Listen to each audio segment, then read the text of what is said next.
Coucou les amis, j'espère que vous allez bien. Bienvenue dans ce nouvel épisode du journal d'un bodybuilder. Je m'appelle Louis-Mathieu François, je suis étudiant et culturiste naturel. Et aujourd'hui les amis, je vous retrouve dans un podcast. Donc ça faisait très longtemps qu'on n'avait pas été amené à discuter ensemble en tête à tête. Donc je suis super content de vous retrouver. J'espère que le journal d'un bodybuilder vous a manqué sans prétention. Parce qu'en tout cas, vous m'avez manqué. Et malheureusement, je n'ai pas trouvé le temps dans les dernières semaines de faire des podcasts parce que je me suis trouvé énormément d'excuses. Mais je suis quand même super content de revenir. Le podcast, c'est un format que j'aime. Et bah voilà, prenez le temps, comme d'habitude, de vous poser. Que ce soit avec un repas, que ce soit en marchant, si vous faites votre dépense, prenez un petit moment. Pour ce podcast, il sera probablement très court, je n'ai pas de trame et je suis malheureusement incapable de vous dire quel numéro de podcast euh, on, on traite aujourd'hui, si c'est le 26e ou le 27e ou le 30e épisode.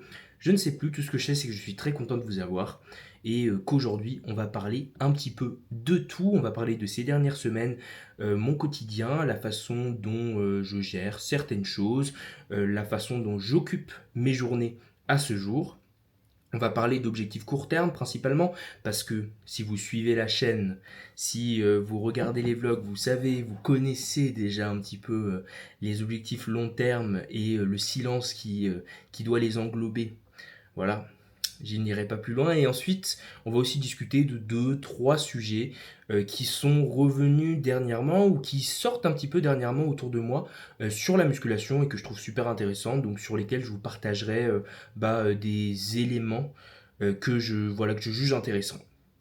Mais sans plus tarder, les amis, on va revenir juste sur ces dernières semaines, en fait, durant lesquelles j'ai beaucoup bougé. J'ai été en Pologne, et ensuite j'ai été aux Pays-Bas, donc vous avez pu suivre certaines choses un petit peu en vlog ou non. Et là, je suis de retour à Paris depuis 3 ou 4 semaines avec l'objectif de passer le permis de conduire. C'est l'objectif depuis super longtemps, il n'a pas encore été atteint, mais j'avais débuté dans un précédent vlog la quête en fait du permis de conduire afin de pouvoir aller m'entraîner sur le prime de Bodyland à Noisy.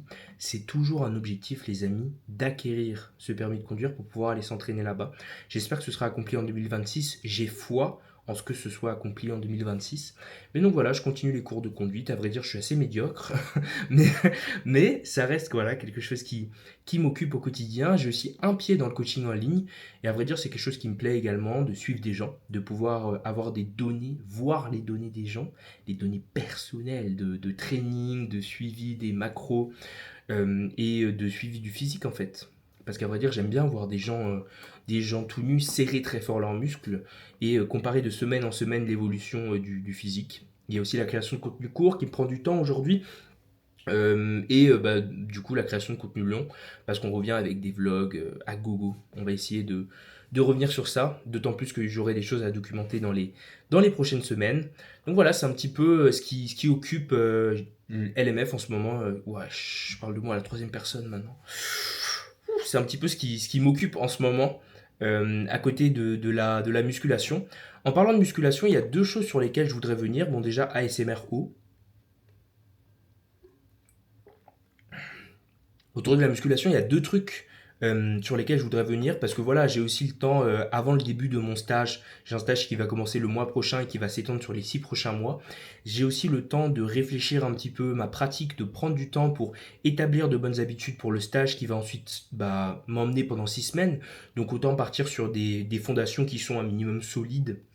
Mais donc, il y a deux, trois choses que j'ai changées autour de mon training que je vous les partage aujourd'hui. Et la première chose, ça a été sur la recommandation d'une amie, Jeanne Galisson. Si elle passe par là, elle était passée dans un podcast aussi, c'est une étudiante de Sciences Po, qui m'avait recommandé de faire davantage de mobilité dans l'optique d'avoir le grand écart. Bon voilà, je sais pas si j'aurai un jour le grand écart de Mathieu, de gars de sucre, qui peut lui juste... Je le voyais en story dernièrement taper son meilleur grand écart comme ça. Non, je pense pas qu'on arrivera là. Même si ce serait quand même le goal, hein, les amis. Imaginez sur scène, vous finissez la posing routine, bam, front double biceps, et ensuite vous envoyez le grand écart à la Andrew Jack, là, pam, pam, pam, pam. Ce serait incroyable, hein. Je pense pas que ça aura lieu malheureusement en 2026. Même si, du coup, sur recommandation de Jeanne, j'ai commencé à faire de la mobilité. En fait, ça a été Jeanne qui me l'a recommandé, mais j'y ai été contraint ensuite parce qu'à cause de mes bêtises, j'ai fait dernièrement aux Pays-Bas un top 7 sur la presse à cuisse Matrix, les amis. Et je commence mes séries d'échauffement, tout se passe bien, c'est d'une simplicité, c'est incroyable. Juste avant, je m'étais fait gifler par le hack squat, parce que les hacks aux Pays-Bas, je sais pas ce qu'ils ont, mais pour moi, ils se sentent toujours plus lourds que les hacks en France. Mais bon, j'arrive sur la presse Matrix, là je fais mes séries de chauffe, tout se passe bien, c'est léger, ça bouge, ça bouge, ça bouge. 4, 5, 6 plaques, j'arrive à 7 plaques pour la série de travail, 7 PPS. J'ai jamais bossé avec ça sur une série de travail, sur une presse à cuisse, Matrix, et je bosse. Et la charge bouge en fait, ça bouge, ça bouge. 1, 2, 3, 4, bam. Du coup, je fais, je crois, une série de 4 reps et demi, tout se passe bien. Et le lendemain, je commence à me dire, waouh, j'ai quand même une petite douleur au niveau des deux hanches. Mais surtout la hanche gauche en fait. Plus les jours passent, plus la douleur elle reste. Et ensuite, j'ai remis ça parce que je crois que j'ai entraîné 2 fois legs A de suite à Lille. Donc 2 séances legs focus. Non, 2 séances legs de suite. Il y en avait une qui était focus ischio et l'autre focus quadriceps. Mais bon, bref, c'était quand même 2 séances qui ont mis pas mal de tension en fait sur la zone de mes hanches. Et je me suis retrouvé à un moment où le fait d'avoir une flexion de hanche sur un mouvement. Même sur un mouvement de presse où on commence avec les hanches qui sont dans une position qui m'était un petit peu désavantageuse, j'avais des formes de douleur qui me rendaient le travail des jambes très compliqué, les amis. Et à ce moment, j'ai commencé à douter. Je me suis dit, wesh, je reçois énormément de gratitude pour le bodybuilding, mais qu'est-ce qui peut arriver de pire à un bodybuilder? C'est se blesser, en fait. Et là, j'étais en train vraiment de. Voilà, je filais pas le bon coton. La pente que j'empruntais n'était pas forcément top top. Donc, pour pallier ce petit souci là qui s'est rapidement transformé en fait en préoccupation, je me suis dit que j'allais commencer à faire de la mobilité. Donc, j'ai ramené là de Berlin. J'avais une forme de. Bon, ceux qui sont sur Spotify, là, je viens de réaliser une flexion de genou pour aller chercher un rouleau. Vous savez, les rouleaux que vous mettez dans le dos, là, pour vous frotter dessus sur le sol. Vraiment, ma description est rincée. Mais genre les trucs de massage un peu qu'on trouve dans les salles commerciales qui sont un peu cylindriques, là. J'en ai un bleu, là qui m'a servi. Il est extrêmement solide, extrêmement robuste. J'avais pris l'habitude de l'utiliser pour me détendre au niveau du dos le matin ou sur mes jours de repos. Et là, je l'utilise également pour détendre mon adducteur gauche. J'ai regardé aussi des tutoriels sur YouTube au lieu de, vous savez, le mec qui veut pas du tout consulter un professionnel. Mais du coup, j'ai regardé des tutos, j'ai vu qu'il fallait que je détende mes adducteurs, ensuite que j'étire mes fessiers, ensuite que quoi. Bref, j'ai aussi des élastiques que j'utilise pour essayer de faire bouger ma hanche dans plusieurs positions. Et là, les amis, on est le 11 février. Je crois que la douleur, je la traînais depuis 4 semaines, de façon plus ou moins intense. Mais à des moments, il arrivait que ça me réveille la nuit parce qu'en fait, je bougeais la hanche, je me mettais sur le côté et ça me faisait mal en fait. Du coup, là, je touche du bois. La douleur est vraiment sous contrôle. Je suis aussi extrêmement, ça il faut le souligner, raisonnable dans mon training. J'y viendrai après, mais bon, je fais très attention. Et du coup, voilà, j'ai commencé la mobilité. Et maintenant que j'ai commencé la mobilité par rapport à ma hanche, c'est quelque chose que j'essaie de mettre en place le matin. Parce que le matin aussi, dorénavant, je vais plus marcher dehors. J'adore marcher dehors le matin, c'est vraiment mon kiff, mais le fait est que marcher 30 minutes dehors, ça commençait à devenir un petit peu difficile en termes de timing. D'autant plus que quand j'aurai mon stage, je ne pourrai pas sortir de la salle à midi. Il faudra que je sois à mon stage à 10 heures. Donc le matin, au lieu d'aller marcher dehors, je prends mon rouleau compresseur là pour me compresser le dos dessus et pour m'étirer les adducteurs, m'étirer les fessiers, me masser, tout ça, tout ça. Je descends et j'ai le luxe d'avoir dans ma résidence étudiante une petite salle de sport. Je me pose dedans, je me compresse dans tous les sens avec le rouleau, je fais un semblant de mobilité, voilà. Je sors deux, trois élastiques. Non, vraiment, j'ai la volonté, les amis. Je fais preuve vraiment de bonne volonté. Et après ça, je fais 15 minutes de hard cardio. Je sais pas si c'est du hard cardio, mais je me mets sur le. Il y a un tapis en bas. J'ai un tapis là dans ma chambre, mais c'est un petit tapis et je préfère simplement marcher lentement. Pour tout ce qui va être cardio ou effort un petit peu plus intense, je préfère largement descendre. Ils ont un gros tapis. Je le mets sur la pente maximale. Et du coup, je fais 15 à 20 minutes de marche comme ça me permet de lancer mon rythme cardiaque. Et ensuite, quand je vais manger, je me dis au moins, voilà, j'ai 2000 pas. C'est un petit peu moins que ce que j'avais à l'époque où je sortais marcher le matin, mais ça me permet quand même de commencer fort, les amis. Comme ça, juste, je suis pas dans. Je suis pas. Parce que. Ou alors, il y avait la possibilité que le matin, je mange mon premier repas et juste je commence sans dépense. Mais je me sens pas vraiment agréable dans ce genre de situation. J'ai quand même à cœur de, avant le premier repas, d'avoir une certaine dépense calorique pour tous les bienfaits que ça a ensuite sur le reste de la journée, sur l'appétit euh, et voilà, sur la digestion globalement. Donc voilà, la mobilité est rentrée dans la routine, elle ne va pas en sortir et j'espère quand même que voilà, peut-être j'aurai pas de grand écart, mais je serai plus souple et je pourrai me prémunir contre les blessures. Parce que voilà, ça m'avait quand même un petit peu atteint cette histoire de douleur à la hanche et c'est vraiment quelque chose que je traînais. Demain, normalement, j'ai une séance legs B. Je pense pas que j'aurai de douleur, je vais casser mon soulevé de terre jambe tendue parce que bah, je pense que dernièrement j'ai été vraiment très raisonnable sur ça. Sur mon travail de mobilité. Un autre élément, les amis, je me permets juste de refaire une pause boisson. J'ai la gorge sèche, ASMR boisson. Un autre élément dernièrement qui a changé un petit peu dans mon approche et dans ma musculation, ça a été le fonctionnement de mes trainings. Parce que durant la majorité de l'année 2024 et de l'année 2025, je me suis entraîné je me suis entraîné beaucoup en fait, j'ai fait beaucoup. Je me suis entraîné avec beaucoup de volume sur la majorité des groupes musculaires, notamment les bras, mais aussi les jambes, un peu moins les pecs et le dos aussi. Enfin, principalement, je me suis beaucoup entraîné avec beaucoup de volume chaque séance, avec des séances très longues, des séances de 10, 11, voire 12 exercices pour travailler chaque muscle dans plusieurs angles. Et dernièrement, je me suis rendu compte que bah, c'était des séances qui m'étaient très énergivores, qui prenaient beaucoup de temps. Et j'ai eu envie de changer, donc j'ai ajusté légèrement ma programmation. Maintenant, je m'entraîne sur 3 jours. Donc push, pull, legs, repos. Push, pull, legs, repos. Push A, pull A, legs A, repos, pull A, blablabla. Blablabla. Donc voilà, et donc je m'entraîne pas de manière fixe, j'ai pas des jours fixes qui tombent sur des séances, ça tourne un peu, mais ça me permet aussi d'être flexible parce que si par exemple, pour une raison X ou Y, je peux pas faire une séance, bah simplement je peux la rattraper ensuite et quand même m'en sortir, ou je case une séance upper, en tout cas il y a la façon de s'en sortir. Et avec ces séances, donc je suis passé du upper-lower au push-pull legs avec 2 rotations. Et avec ces séances, ben en fait, j'ai des séances très courtes. Je passe jamais dernièrement plus de 1h15, 1h20 au gym en comptant l'échauffement. Ça veut dire que la séance me prend environ 1h10 et j'ai 9 à 10 séries de travail effectives sur chaque séance. Je traque plus les mollets parce que bon, ça m'a tendu les amis de faire les mollets et de les traquer. Simplement les mollets, je me dis j'arrive dans la session et puis voilà, je fais 2 séries de mollets sur les séances legs, une série de mollets sur les séances upper. Ça fait partie de mon échauffement ou si la machine mollet est prise, bah ça fait partie de mon cool down à la fin de la séance. Je mets une belle pause à l'étirement, une belle pause à la contraction, 8 à 12 reps, et puis voilà. Et j'essaye de progresser sans traquer les charges. Simplement, je progresse de semaine en semaine. Je m'entraîne avec des RIR, mais juste je les fais comme ça. Et je traque uniquement bah, des sets comme, typiquement, à part les mollets et les abdos, je traque tout.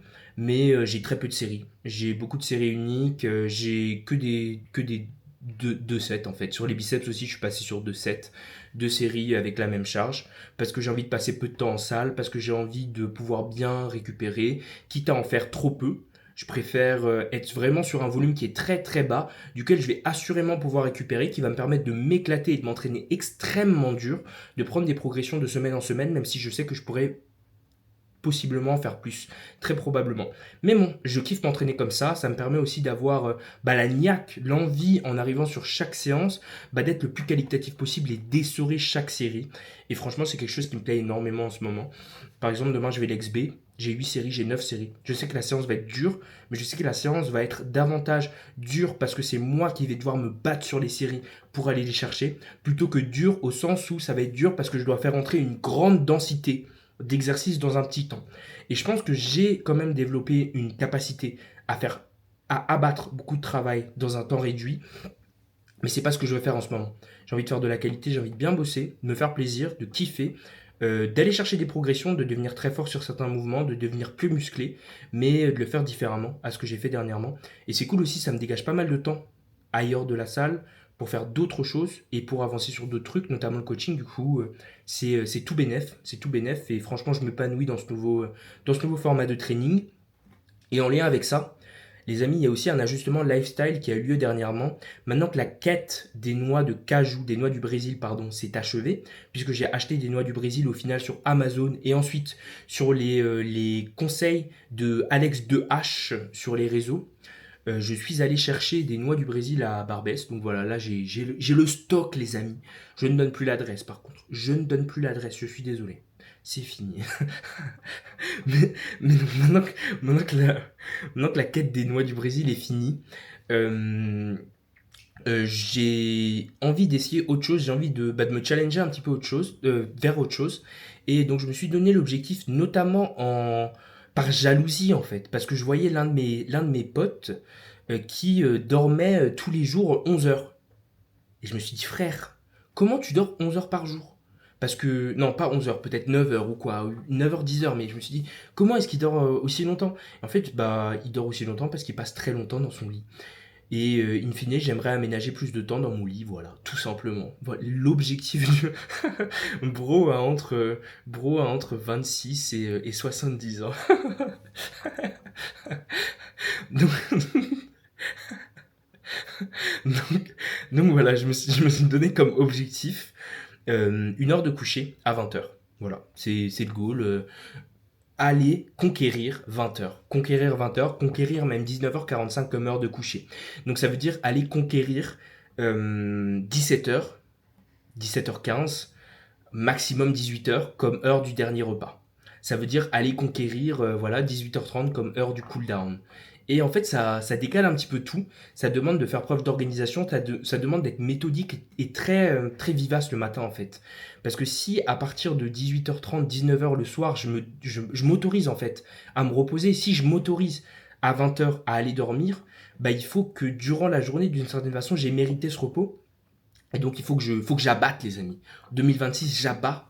Je suis là pour abattre. Non, c'est pas du tout ça. L'organisation pour le moment est parodée, mais bon, ça va prendre un petit peu de temps. Mais voilà, petit à petit, je sais que, en tout cas, me dire que je me couchais à 20 heures, ça m'a permis de conquérir les 21 heures. Là, 21 heures, c'est easy work, light work. Si je dois me coucher à 21 heures, c'est vraiment easy. Avant, je sais que quand je me couchais à 21 heures, paradoxalement, j'avais du mal. Je me disais, ouah, je dois me coucher à 21 heures, mais je finissais toujours à dormir sur les coups de 21h45, 22h, 22h15. Alors que là, en fait, j'ai l'impression qu'il faudrait que je me couche à 19h probablement pour conquérir les 20 heures. Mais je vais pas me coucher à 19h. Enfin, il faut quand même que je fasse des trucs. Le mec se lève et se couche, quoi. Il se lève à 10h, se lève à 19h. Mais non, aussi avec ça, il y a la nécessité de me lever tôt et de commencer tôt. C'est la raison pour laquelle, bah voilà, je m'arme quand même de deux lampes.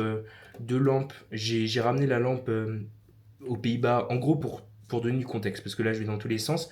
J'ai acheté une lampe de luminothérapie il n'y a pas longtemps, donc une lampe qui fait de la lumière très vive. Et aux Pays-Bas, mes parents en avaient une deuxième, du coup je l'ai prise. Vous voyez, ça fait quand même, pour ceux qui sont sur YouTube là, je suis en train de mettre la lampe, ça fait quand même pas mal de lumière. Et donc le matin, quand je me lève sur les coups de 5h, 5h30, bah, j'ai cette lumière qui me vient directement, c'est très agréable. Et voilà, le goal c'est avec la Oura Ring et le tracking de mon sommeil, avec l'heure de coucher à 20 heures, d'aller poser des habitudes de sommeil bah, qui sont bonnes, avec une routine qui est bonne, avec aussi le sas de compression. Il faut que je crée vraiment une faut que je sacralise en fait ce temps parce que voilà, ils le disent tous en fait, ils le disent tous et je comprends pas pourquoi je le fais pas encore. Dernièrement, j'entendais Justin Scheer, je sais pas si vous suivez un athlète allemand dont on va reparler d'ailleurs dans le podcast, qui disait que lui, voilà, il était au lit à 20h. Dernièrement, je parlais aussi avec un Polonais, Kosma, c'était un peu plus tôt en 2025, mais qui disait que lui aussi, 20h, il était au lit.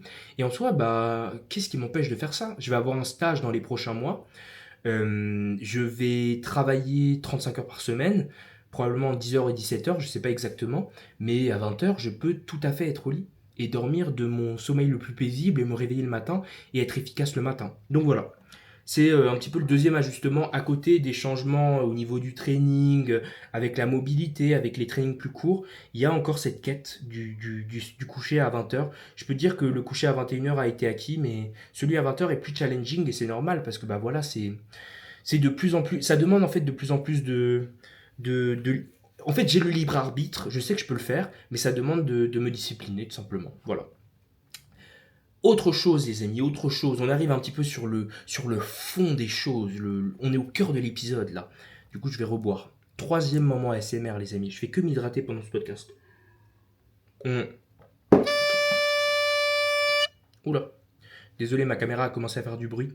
Troisième chose pour ce podcast, troisième temps du podcast. Dernièrement, j'ai entendu beaucoup sur les réseaux sociaux, notamment sur YouTube. J'ai vu beaucoup de contenu passer où ils parlaient des séries d'échauffement. Et toujours, quand on parle des séries d'échauffement en musculation, les amis, la litanie, le truc qui revient tout le temps, c'est oui, il faut faire énormément de séries d'échauffement pour arriver sur l'exercice en étant bien chaud, en étant bien prêt mentalement, machin. Et d'un côté, je suis d'accord, parce que c'est quelque chose qui permet de se prémunir contre les blessures. Mais après aussi, il y a d'autres manières de se prémunir contre les blessures. Typiquement sur une séance jambes, au lieu de commencer par un mouvement de hack squat en premier exercice ou par un mouvement de presse, commencer par des petits mouvements comme le leg curl, les adducteurs ou quoi, ça permet d'aborder les gros mouvements de manière sereine. Et j'ai été confronté à la problématique suivante. Dans les semaines qui ont précédé, en 2025 typiquement, je sais qu'il y avait des exercices sur lesquels je faisais parfois 4, 5, 6 séries d'échauffement. Et quand on arrive dans une séance à un point donné, par exemple au 4e ou au 5e exercice, et on se retrouve à faire 4, 5 séries d'échauffement, les amis, c'est quelque chose qui, bien sûr, pose une certaine concentration, oblige à respecter la série. Mais de l'autre côté, j'ai réalisé que c'était aussi quelque chose qui m'enfermait et qui me forçait qui conditionnait ma performance en fait à la réalisation d'une montée de gamme. Montée de gamme qui a certes un rôle dans la préparation physique pour arriver prêt sur le mouvement, mais qui a aussi un rôle éminemment psychologique. Et en fait, j'étais juste en train de me cajoler en fait, de rester profondément dans ma zone de confort. Alors oui, bien sûr, il faut respecter une série. Quand tu arrives sur un exercice, tu peux pas commencer la séance et tu arrives et directement tu pars sur l'exercice et c'est parti, tu vas directement faire ta série de travail. C'est pas recommandé, il faut toujours faire des séries de chauffe. Mais et ce qui m'a fait tilter, c'était une vidéo de Stéphane Matala à ce sujet. Il n'y a pas besoin de faire 800 séries d'échauffement. Ça m'avait pas choqué, mais ça m'avait un petit peu frappé. Il y avait une vidéo où il y avait des athlètes. Le Corona Gym, c'est des influenceurs français muscu pour ceux qui suivraient pas. Et Stéphane Matala, qui est un athlète français, un bodybuilder français très gros, très musclé, voilà.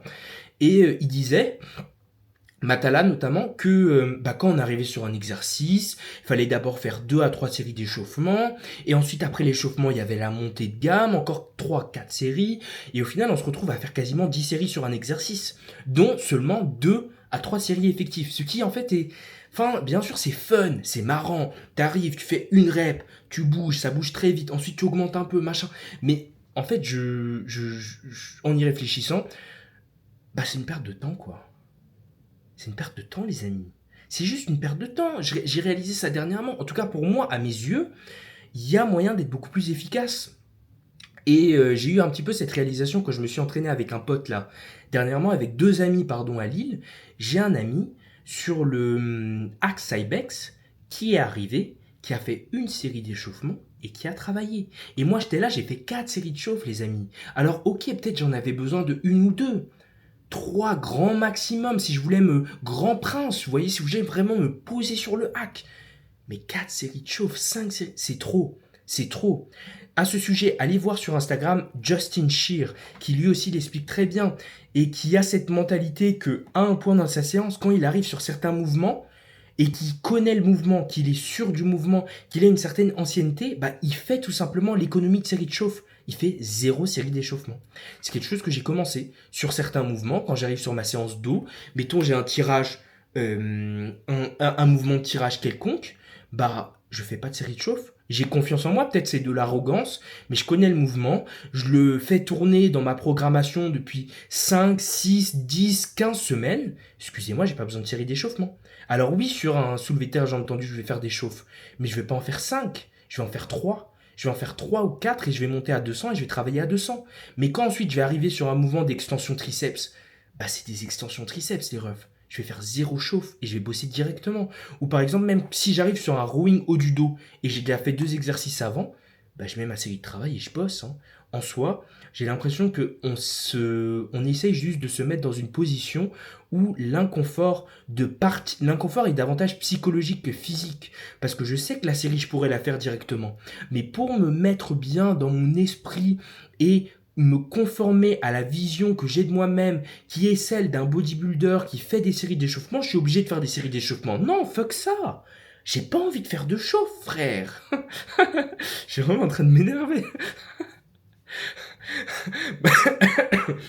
Ça va pas du tout. Mais bon, voilà, c'était pour vous partager un petit peu cette réflexion sur les séries de chauffe, parce que voilà, dernièrement, ça m'a un petit peu agacé quand j'ai vu Matala dire oui, toutes ces chauffes, machin, faire tellement d'échauffement, je sais pas, ça m'a fait rager. Comme bah, je suis le maître du yapping, je me suis dit, je dois yapper dessus pour partager un petit peu la haine, tout simplement. Pardon. Les amis, les amis. Une dernière chose, un dernier sujet du podcast, mais aussi un petit peu dans le thème des discussions tranquilles, du café du commerce, un petit peu sur la muscu, le bodybuilding et tout. Discuter avec un pote de skin. En fait, on a parlé des différents skins à la salle, genre des vêtements qu'on mettait pour aller à la salle de sport. Est-ce que vous avez ce truc? Et en fait, je sais pas comment vous le percevez. Parce que déjà, lui et moi, on ne le percevait pas exactement de la même façon. C'est-à-dire qu'on partageait cette impression qu'il y avait des vêtements dans lesquels on se sentait bien et qu'on aimait faire certaines séances dans certains types de vêtements. Typiquement, je sais que moi, pour aller faire une séance legs B, donc une séance de tirage, pour tirer depuis le sol, pour du soulevé terre jambes tendues, pour les gros mouvements de hinge, j'aime bien mettre du train by GP. C'est juste comme ça. Ça correspond à genre ce que j'ai envie de faire et à la séance. Je sais pas. Et je sais qu'en train by GP, je vais pas rater. C'est juste comme ça. Et je sais que bah il y a des gens pour faire certaines séances. J'entendais dernièrement dans la story de d'Ethan Donval, je crois, qui partageait ça, que il vaudrait mieux apparemment. Je sais pas, ça devait être un article scientifique ou quoi, une méta-analyse, bref. C'était pas quelque chose de c'était pas un argument d'autorité en tout cas installé et tout, mais que apparemment ça pourrait être intéressant de faire les séances jambes en couvrant le haut de son corps et les séances haut du corps en non, les séances jambes en manches courtes, mais du coup avec un pantalon, et les séances haut du corps avec un short, mais du coup avec un t-shirt. Donc voilà, être un peu couvert là où on s'entraîne. À titre personnel, bah, c'est quelque chose qui m'a fait cogiter. En soi, je le fais pas encore, je le fais pas du tout maintenant. Mais enfin, quand même, le vêtement que tu as pendant ta séance, il joue quand même un rôle dans la représentation que tu as de toi dans l'espace. Et je sais que bah, il y a des gens qui, par exemple, s'entraînent toujours avec les mêmes vêtements parce que en fait, ça leur permet de standardiser ce avec quoi ils s'entraînent. Euh, de la même façon, je sais que bah, quand on porte certains types de vêtements à la salle, bah, ça nous fait nous sentir euh, partie intégrante d'un groupe en fait. Par exemple, c'est toute l'idée un petit peu du club. Du club un peu select, par exemple Gains Club ou je sais pas, les marques françaises, Discipline et tout, voilà, qui essayent de créer cette impression en fait de club ou même Gasp enfin fait ça hein, parce qu'ils ont des ambassadeurs, ils ont voilà. Et bah, je voulais juste vous solliciter si vous vouliez réagir un petit peu en commentaire ou si vous aviez des trucs qui vous venaient, si vous ressentiez ça un petit peu par rapport au skin pendant la séance, qui pour moi, en fait, je le réalise, a une importance. Et c'est éminemment, malheureusement, capitaliste, en fait. Mais bah, le vêtement dans lequel je m'entraîne va être important pour moi, au-delà même de considération de s'il fait chaud ou s'il fait froid. Bien sûr, j'aime bien mettre beaucoup de vêtements pour garder mon pump et être chaud et bosser comme ça, aussi par modestie. J'aime pas arriver directement en manches courtes et tout. J'aime pas trop même m'entraîner en manches courtes. Mais voilà, ça renvoie aussi une certaine forme de classe un peu. Je sais pas, il y a un peu cette logique de bah, quand t'as des vêtements de marque en bodybuilding, bah peut-être ça fait toi un bodybuilder, tu vois, ou je sais pas. C'est des réflexions en tout cas que j'avais dernièrement, que je trouve intéressantes. Je sais pas ce que vous en pensez. Perso, je suis en train de vendre mes skins sur Vinted. C'est le gars qui place sa pub. Du coup, si vous voulez vous procurer du Gasp, je vous mets mon Vinted dans la description. Ça va pas du tout. Mais voilà, je voulais juste venir un petit peu sur ça. J'avais trouvé intéressant d'en parler avec ce bro. Et on s'était d'ailleurs dit que, bah, en fait, le problème, c'était que le prix des skins montait. Je sais pas si vous voyez les pantalons bariolés, là, qu'on trouve sur un Amazon. À l'époque, moi, j'en avais trouvé sur Amazon il y a quelques années. Je sais qu'ils étaient beaucoup moins chers que ce qu'ils sont aujourd'hui. Et bah, c'est dommage de se dire que bah, un produit qui est probablement du merch, parce que c'est juste des pantalons bah, avec des rayures en fait, même si ils sont très agréables et tout, bah en fait le prix a augmenté grandement de façon assez façon assez démentielle en fait. Du coup, bah, c'est dommage en fait que plus le bodybuilding se démocratise, plus bah, les vêtements qui font, entre guillemets, bodybuilder qui donnent l'impression d'un mec qui s'entraîne dur à la salle ou ce genre de choses, bah aussi se, s'apprécient, deviennent de plus en plus chers. Et bah, enfin voilà, c'est chaud quand même. Enfin déjà le bodybuilding c'est bien assez cher. Maintenant si on doit payer nos hoodies 80 balles et tout, ça commence à faire compliqué. Hein. Nos pantalons 30-40 balles, je crois maintenant ils sont les pantalons bariolés. Du coup ouais, les amis, on n'est pas sorti de l'auberge avec ça. Hein. On n'est pas sorti de l'auberge. Du coup faites comme moi, commandez sur Vinted, achetez sur Vinted. Même vos compléments, achetez-les sur Vinted. N'en faites pas ça. N'achetez pas vos compléments alimentaires sur Vinted. Bref, les amis. Je pense que j'ai fait un petit peu le tour de ce que je voulais aborder. Voilà, on a parlé de tout et de rien. C'était un superbe épisode, en tout cas super fun à enregistrer. J'espère qu'il vous aura plu. N'hésitez pas, si c'est le cas, à laisser un petit commentaire, les 5 étoiles, une petite réflexion sur votre skin. Voilà, dites-moi, quel est votre skin préféré à la salle de sport? Je suis curieux de le savoir. Est-ce que c'est d'arriver je sais pas, en singlet, non pas en singlet, en stringer, vous savez les genres de débardeurs là de muscu qui sont coupés assez bas et qui permettent de mettre en valeur la musculature. Est-ce que c'est ça? Est-ce que c'est davantage les pantalons et les hauts bien oversize? Est-ce que c'est les compressions? Voilà, je serais curieux d'avoir votre idée sur la façon dont vous vous sentez bien à la salle et dont vous vous sentez vraiment capable de performer. Est-ce que vous avez besoin de mettre un hoodie et de vous mettre en mode Dark Sasuke très agressif avant chaque série? Est-ce que vous êtes minimaliste et vous en portez juste, bah, je sais pas, juste un t-shirt et puis un short, quoi? Et le petit shaker de Nesquik à l'ancienne, ou le petit shaker de Nesquik du début. Bon, les amis, je m'emporte. Je me perds un peu. C'était LMF, très content de vous avoir eu sur le journal d'un bodybuilder. Je vais reboire encore, mais je vais faire l'outro. On se retrouve la semaine prochaine pour un nouvel épisode. Prenez bien soin de vous. Et bah, gros bisous.